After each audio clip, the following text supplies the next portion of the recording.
Hello, good evening, everyone. Very warm welcome to Baby Code IELTS sessions. I'm Tanu Vermani. Now, today's session, we will discuss about what are the do's and don'ts of IELTS speaking. क्या आपको करना चाहिए, what to do in the IELTS speaking test, और क्या आपको नहीं करना चाहिए speaking test में, right? And then we will focus on some easy ways जिससे आप अपने part 1 को extend कर सकते हो.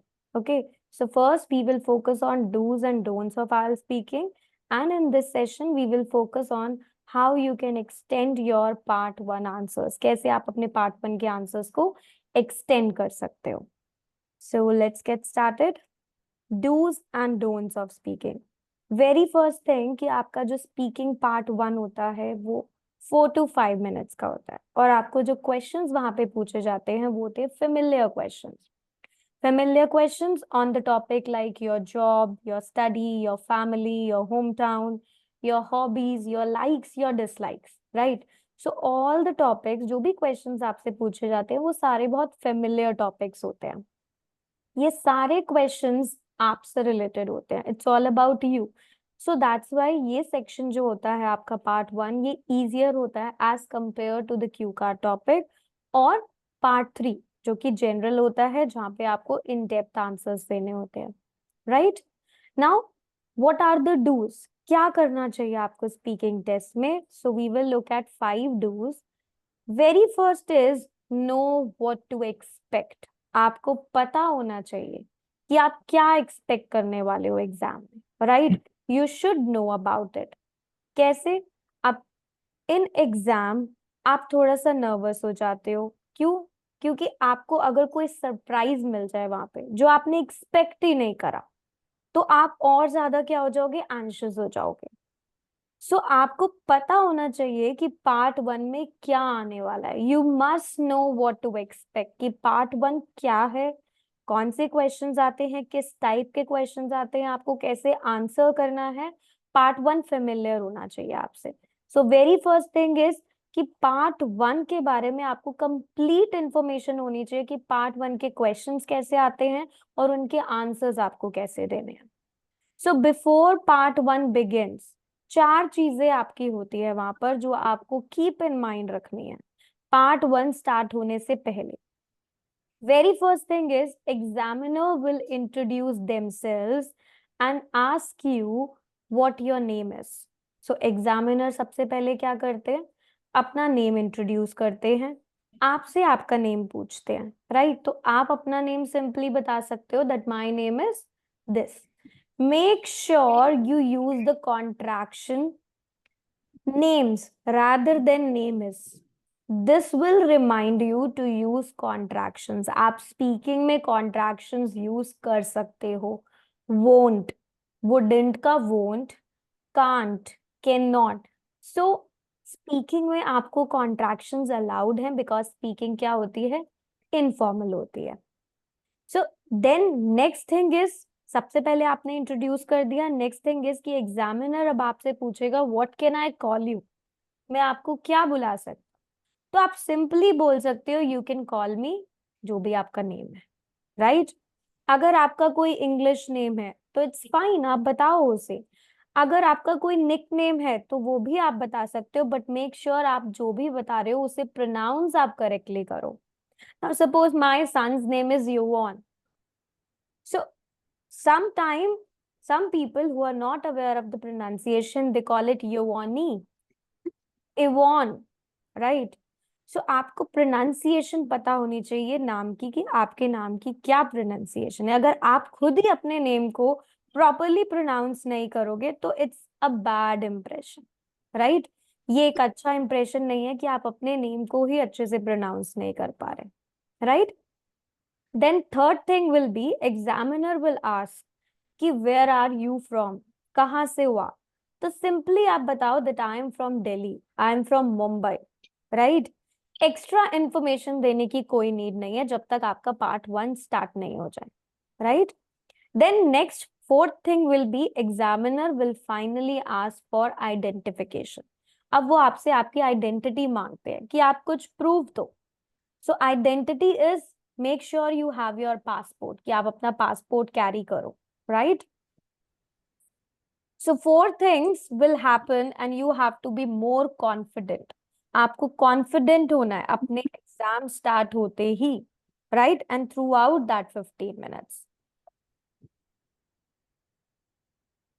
Next is create a good first impression. Many students they often ask me, मुझसे पूछते हैं मैम हमें स्माइल करनी चाहिए या हमें फ्रेंडली बिहेव करना चाहिए या हमें गुड आई कांटेक्ट करना चाहिए, क्या इससे हमें हायर मार्क्स मिलेंगे?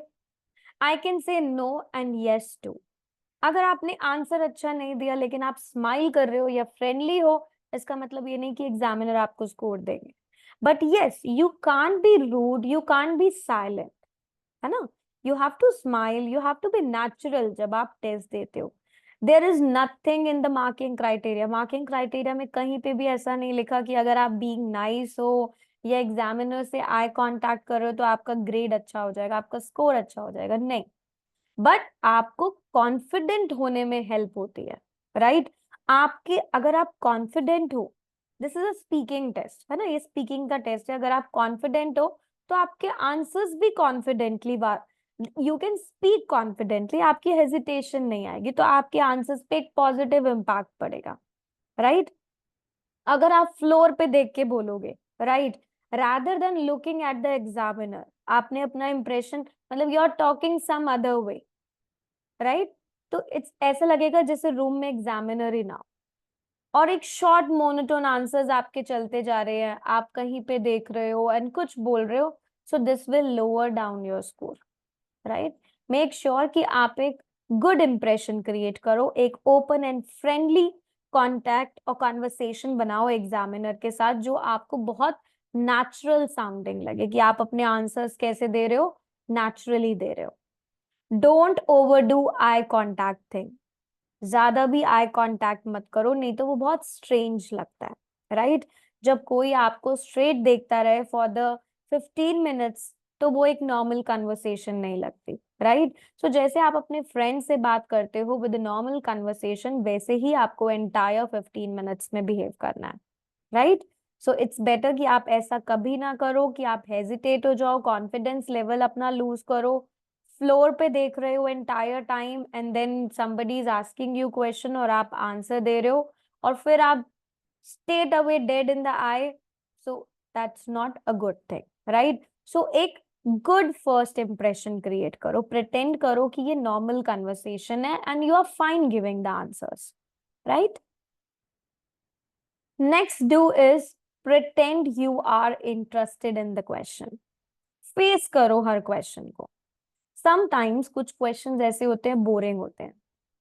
अगर आप किसी और के आंसर को सुनोगे उस बोरिंग क्वेश्चन से रिलेटेड, आप नोटिस करोगे कि उनकी टोन क्या होती है, मोनोटोन होती है, कोई अप एंड डाउन नहीं होता, एक फ्लैट टोन चल रही होती है, राइट? तो वो बहुत साउंड क्या करती है, फ्लैट करती है। इट लुक्स लाइक अगर आप भी ऐसा बोलोगे तो आपको लोअर बैंड स्कोर मिलेगा, बिकॉज प्रोनाउंसिएशन आपका फैक्टर है, राइट? प्रोनाउंसिएशन एक ऐसा पैरामीटर है जिसपे आपकी स्पीकिंग इवैल्यूएट होती है। तो आपकी अगर इंटोनेशन फ्लैट जाएगी तो अगेन आपका स्कोर क्या होगा, लोअर होगा। तो आपको ये प्रिटेंड नहीं करना कि आप उस क्वेश्चन में इंटरेस्टेड नहीं हो और आप फोर्सफुली आंसर दे रहे हो। आपको ऐसे बिहेव करना है that yes you are interested in the question, you are confident, और आप क्या कर रहे हो, बहुत अच्छे से आंसर दे रहे हो, राइट? बिकॉज सिर्फ ग्रामर या लेक्सिकल रिसोर्स यहाँ पे इवैल्यूएट नहीं होगा, आपकी फ्लुएंसी, आपकी प्रोनाउंसिएशन भी इवैल्यूएट होती है, और आपकी प्रोनाउंसिएशन में आपकी टोन कैसी है, कितनी अप है, कितनी डाउन है, फ्लैट पिच है, कैसी आपकी पिच है, ये सब चीज इवैल्यूएट होती है, ओके? जब नेटिव इंग्लिश स्पीकर्स बात करते हैं ना, तो उनकी वॉइस जो है वो नेचुरली फॉल और राइज दोनों होती है, डिपेंड करता है कि वो बात कैसे कर रहे हैं, क्या फील कर रहे हैं, राइट? जब हम हैप्पी होते हैं तो our tone is little up, sad होते हैं तो our tone is little low, right? जो भी हम कन्वर्सेशन करते हैं। सो इमेजिन करो अगर आप लेट हो अपनी क्लास के लिए और आप रूम के अंदर गए and teacher says to you in a falling tone, sit down please. So they are probably telling you this thing with their intonation कि वो बहुत happy नहीं है आपसे, right? क्योंकि आप punctual नहीं, right? बट सपोज अगर उन्होंने राइजिंग टोन में स्टार्ट करा और बोला that they don't mind you are late and are happy to see you, so आपको टोन से पता चलता है, राइट? सो मेक श्योर कि आपकी टोन जो होनी चाहिए वो करेक्ट होनी चाहिए when you are speaking, when you are giving the test. Similarly अगर आप प्रिटेंड करते हो एग्जामिनर के सामने कि आप इंटरेस्टेड हो, राइट, अपनी इंटोनेशन को शो करते हुए, राइट, और इंटोनेशन को वैरी करते हुए, बट मेक श्योर कि आपको कभी भी ओवरडू नहीं करनी कोई चीज, राइट? बहुत ज्यादा भी हाई नहीं करना अपनी वॉइस को, बहुत ज्यादा लो भी नहीं, नहीं तो आप एक क्रेजी पर्सन साउंड करते हो। So you have to be natural. और उसके लिए आप क्या कर सकते हो, आप नेटिव स्पीकर्स की कन्वर्सेशन को सुन सकते हो, उनके इंटोनेशन को कॉपी करो। अगर आपको इंटोनेशन के बारे में आइडिया नहीं है कि कैसे अपनी टोन को अप एंड डाउन ले जाना है, सो मेक श्योर कि आप क्या करो, नेटिव स्पीकर्स को सुनो। Next do is extend your answer. Now there is no set amount of words, ऐसा कोई अमाउंट ऑफ वर्ड्स सेट नहीं है कि आपको 30 वर्ड्स बोलने हैं या 40 वर्ड्स बोलने हैं अपने पार्ट 1 में। This should not be too short, as I told you कि पार्ट 1 शॉर्ट नहीं होना चाहिए कि आप 1 वर्ड में आंसर दो या 1 सेंटेंस पे दो। मेक श्योर कि आप 2 to 3 में दो, ताकि एग्जामिनर को दिखे that yes you can use your English language, आप बोल सकते हो, राइट? अगर आप एक सिंपल आंसर देते हो, I am a teacher, I am a homemaker, I am a student, तो is not really long enough. ये एक लॉन्ग आंसर नहीं है, ये बहुत शॉर्ट आंसर है, दैट मीन्स ये 1 वर्ड आंसर है, राइट? तो आपको ऐसे नहीं करना कि आपको बहुत लॉन्ग आंसर्स भी नहीं देने, बहुत शॉर्ट भी नहीं देने। Part 1 is all about 2 to 3 sentences. So make sure कि जो भी आपसे फेमिलियर टॉपिक्स बोले जा रहे हैं आप वो बोलो। 2 मिनट्स के लिए आपको नहीं बोलना, बिकॉज 2 मिनट्स तो आपका क्यू कार्ड में होने वाला है, राइट? सो मेक श्योर कि आपको जो सेंटेंसेस, जो आंसर्स देने हैं वो 2 to 3 सेंटेंसेस में हो, बिकॉज पार्ट 2 में आप 2 मिनट्स के लिए बोलोगे और पार्ट 3 में तो आप 4 to 5 सेंटेंसेस बोलने वाले हो, तो लॉन्गर आंसर्स आपके बाद में होंगे, राइट? पार्ट 1 में आपको बहुत लॉन्ग आंसर्स नहीं देने, right?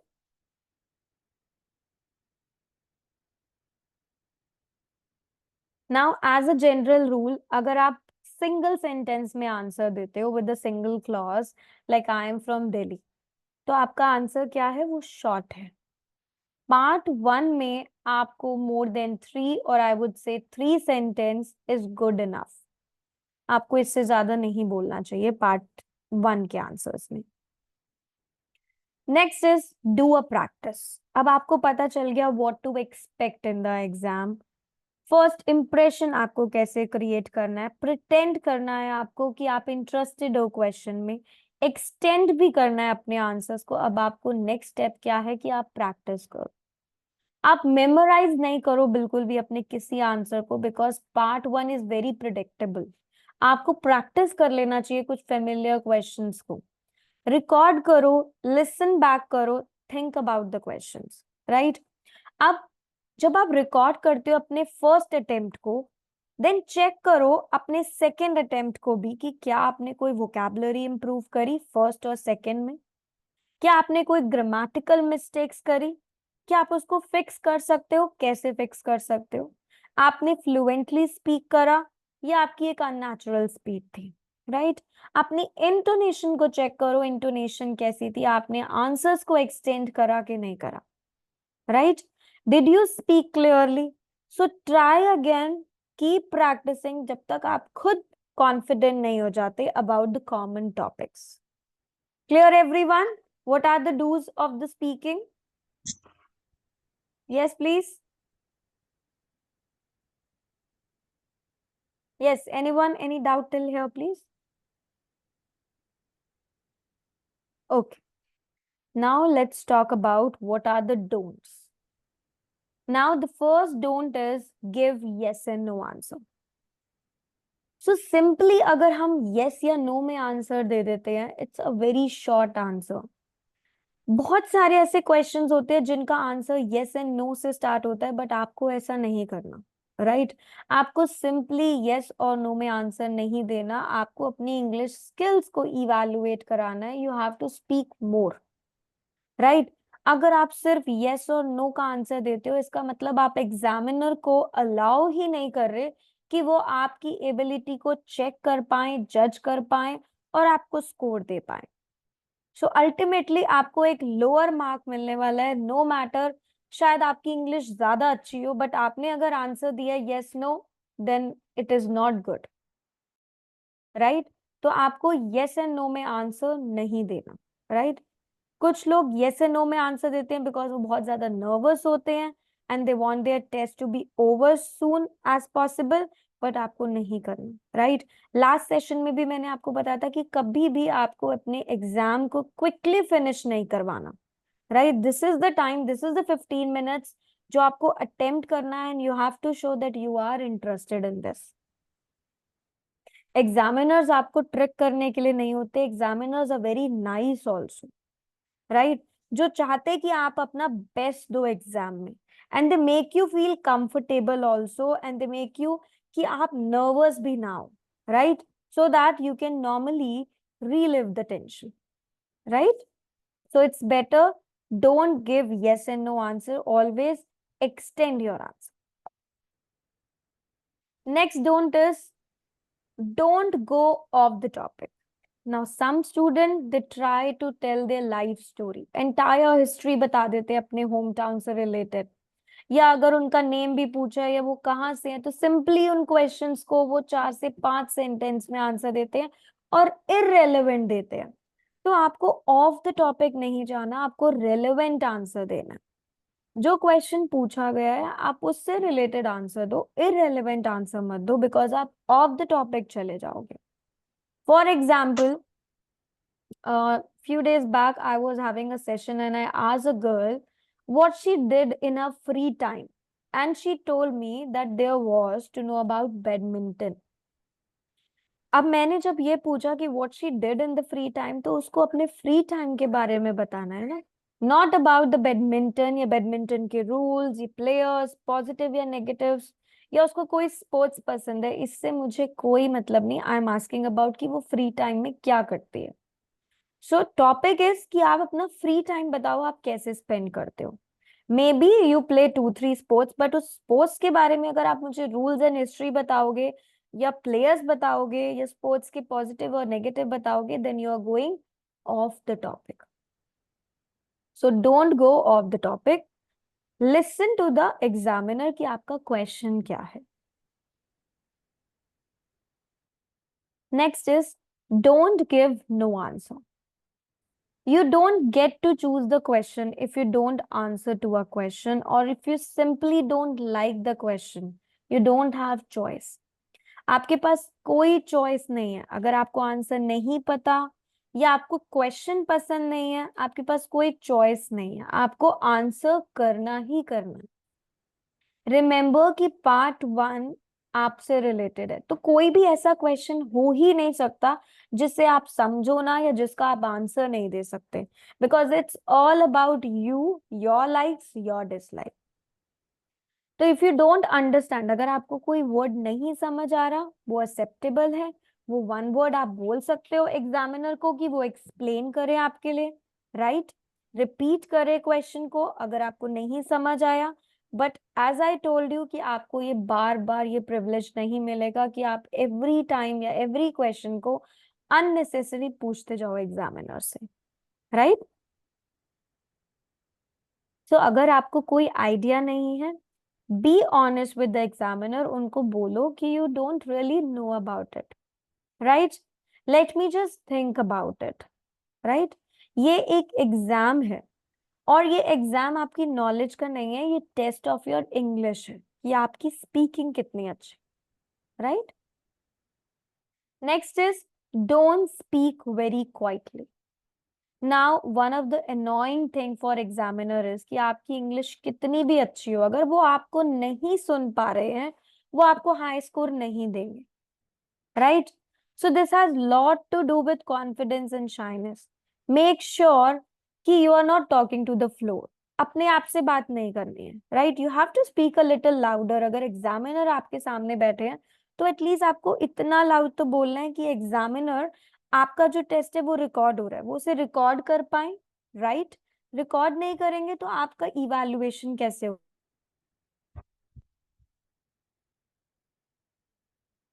So this test is recorded, so it has to be loud enough कि आपकी रिकॉर्डिंग डिवाइस आपकी वॉइस को पिक कर पाए।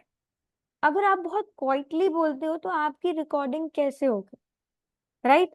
अगर आपका स्कोर सपोज लेस आता है, आपको इवैल्यूएशन कराना है दोबारा से एग्जाम का, आपको लगता है कि आपका एग्जाम अच्छा गया था, तो आपकी डिवाइस में वो रिकॉर्डिंग हो पाएगी तभी जब आप थोड़ा सा टोन अपना लाउडर रखोगे।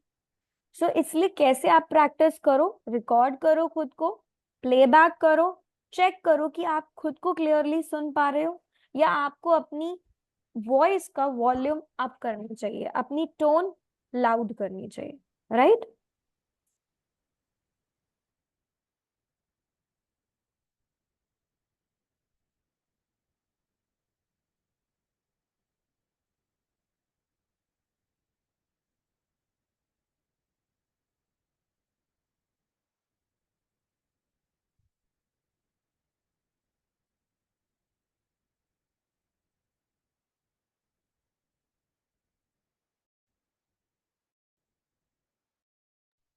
Next don't is be a perfectionist. Examiner को पता है कि आप एक नॉन नेटिव लैंग्वेज से हो, right?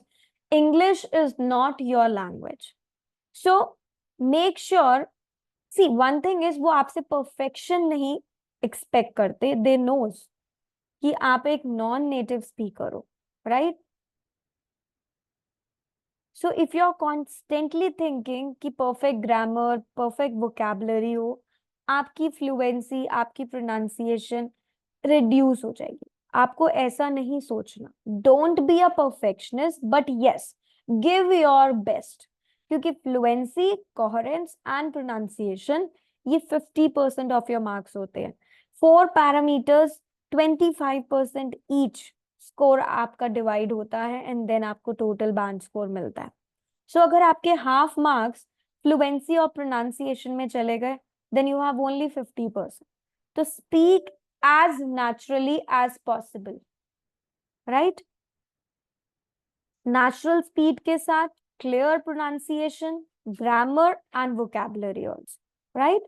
So I hope now you got an idea what are the do's and don'ts for your IELTS speaking. Next thing is how you can extend your answers in part 1.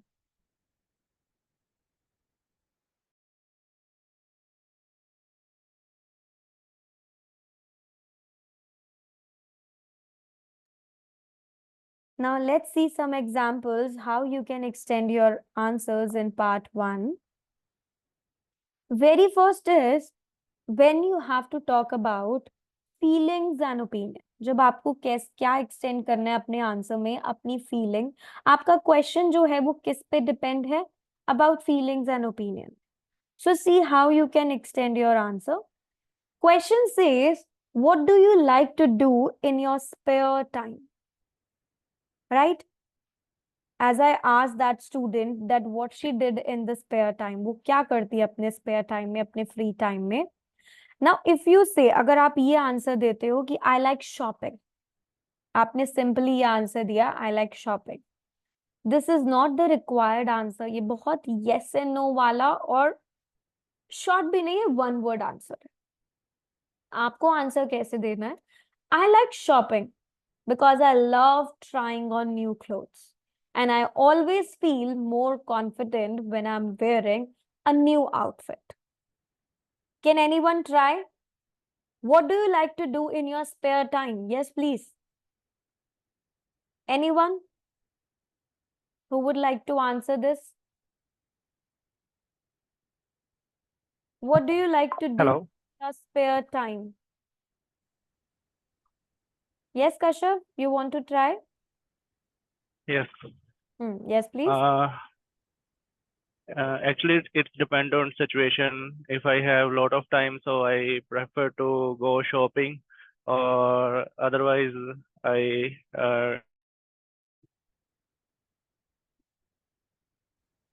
that's it. Okay. So what was the reason? Uh, Mm-hmm. Yes. uh, Relax when I watch TV, or actually I spend time with my own. Hmm.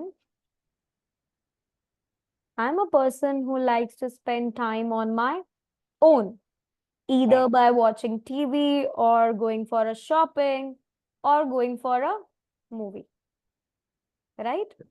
Okay. Okay. Now, when a question is asked about contrasting, right?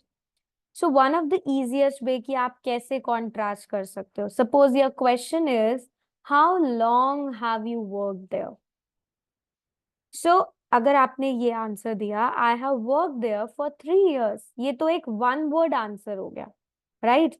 Longer answer क्या होगा? I have worked there for 3 years, but I'm going to change careers next year.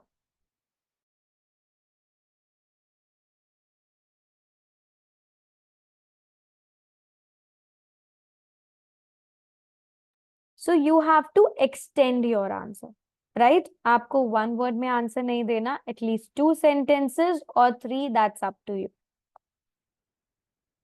Next, combining details.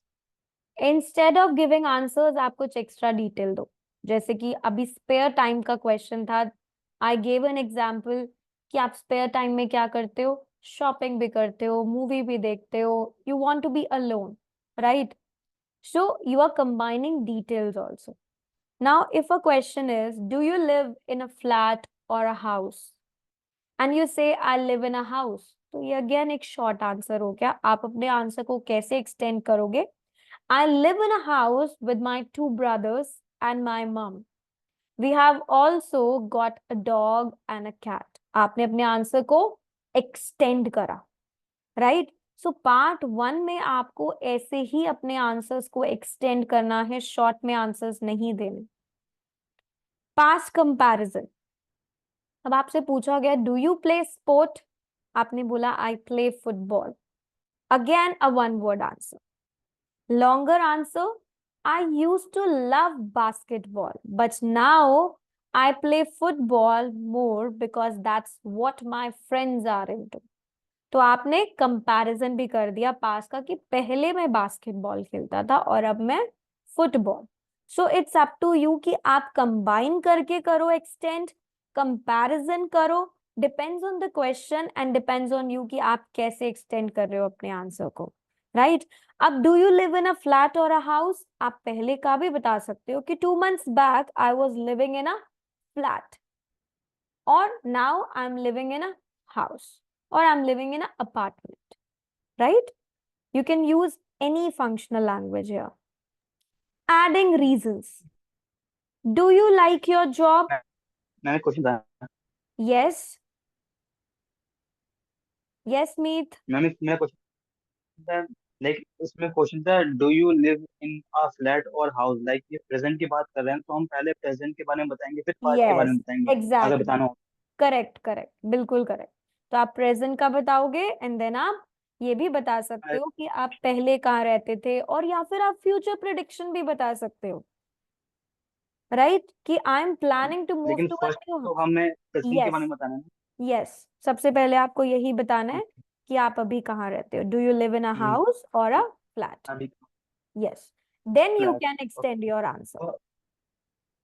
और एक और question था like इसमें था do you play sports, तो हम पहले यस बोले या फिर करंट सीधा डायरेक्ट स्टार्ट कर सकते नो, हैं like you I can. Play sports. Yes, you can start directly. आप पैराफ्रेज करो. इट्स नॉट ऑलवेज रिक्वायर कि आप सिर्फ यस और नो में आंसर दो. नो, यस और नो में आंसर कभी मत दो. आई वुड से, मैं तो पर्सनली सजेस्ट करती हूँ स्टूडेंट्स को कि कभी भी यस और नो बोलो ही मत. पैराफ्रेज करो स्टेटमेंट को, right? Do you play sport? Definitely I like football. Make it like this. ऐसे नहीं yes I play sport. No, definitely I am a keen lover of, I am a sporty person, जैसे भी आपको paraphrasing करनी है वैसे paraphrasing करो. Show the examiner कि आपके पास बहुत वोकैबुलरी है and you can use it. अपने ग्रामेटिकल स्ट्रक्चर्स शो करो, right? Next, do you like your job? Yes, I really love my job. Yes, I really love my job because I get to help people with their problems every day. So अब ये extended answer है, right? ये why का answer है, because अगर आपने बोल दिया एग्जाम को कि I love my job और आपने reason नहीं दिया, extend नहीं किया, तो examiner will ask you why do you like your job. So it's always better कि आप extended answer दो ताकि examiner आपसे why या why not prompt ना करे, right? Future prediction पे future structure related answer. Do you work or study? I am at university at the moment. So, but I am graduating next year and I will hopefully get a job in advertising. तो आप क्या कर रहे हो? आपने future prediction करके answer दे दिया. So anyhow, आप कोई भी एक तरीके से अपने आंसर्स को क्या कर सकते हो? एक्सटेंड कर सकते हो. Contrasting opposite questions. अब आपसे कभी क्वेश्चन पूछा जाता है जिसमें आपको ओपिनियन भी देना है और अनदर पर्सन अपना ओपिनियन भी देना है, अनदर पर्सन का ओपिनियन भी देना है, राइट? सो आपको दोनों साइड कंसिडर करके बोलना. Now if the question is your home town a nice place for tourist to visit? आपने बोला yes, it has a really nice beach. Short answer हो गया. एक्सटेंड करो. Yes, it has a really nice beach. Although it is getting really busy these days, it's not as pristine as it used to be. So आपने अपने answers को extend करा, right? So make sure आप extend करो. Giving examples. Do you get along with your brothers? No, we are not into the same things. Like when we are both watching TV, we always fight about what show to watch. So you're giving examples. Frequency. What do you do at the weekends? Short answer, I watch TV and play computer games, but sometimes I go out for a drink with my friends. So आपने बताया कि आप weekends में क्या करते हो, answer को extend करके. Now students they ask, how can I use this? Ma'am हम कितना इनको यूज कर सकते हैं, right? Now जो एक कैंडिडेट प्रैक्टिस करता है ना इंग्लिश को नेचुरली, दे डोंट थिंक कि मैं एक्सटेंड करूं फ्यूचर का बात करके या एग्जाम्पल देके. They just reply spontaneously. आपका आंसर ऑटोमेटिकली आ जाता है because you have already improve, right? आपने प्रैक्टिस करी है slowly, right, with the question. फिर आपने एक्सटेंड करना सीखा है अपने आंसर्स को. सो थिंक अबाउट डीपली कि आप कौन सा स्ट्रक्चर कब यूज कर सकते हो. फोकस करो अपने क्वेश्चन पे कि आप इसमें पास का डिटेल दे सकते हो या फ्यूचर प्रेडिक्शन कर सकते हो, right? And yes, they are flexible. आप जितने चाहे उतने आंसर्स दे सकते हो और उतनी फंक्शनल लैंग्वेज को use.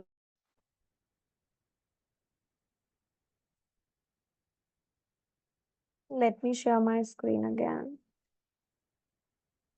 So you can use these. These are flexible. आप जितना चाहे उतना इन स्ट्रक्चर्स को यूज कर सकते हो. There is no boundation कि आपको सिर्फ कुछ स्ट्रक्चर्स को यूज करना है, सबको नहीं करना. You can use it.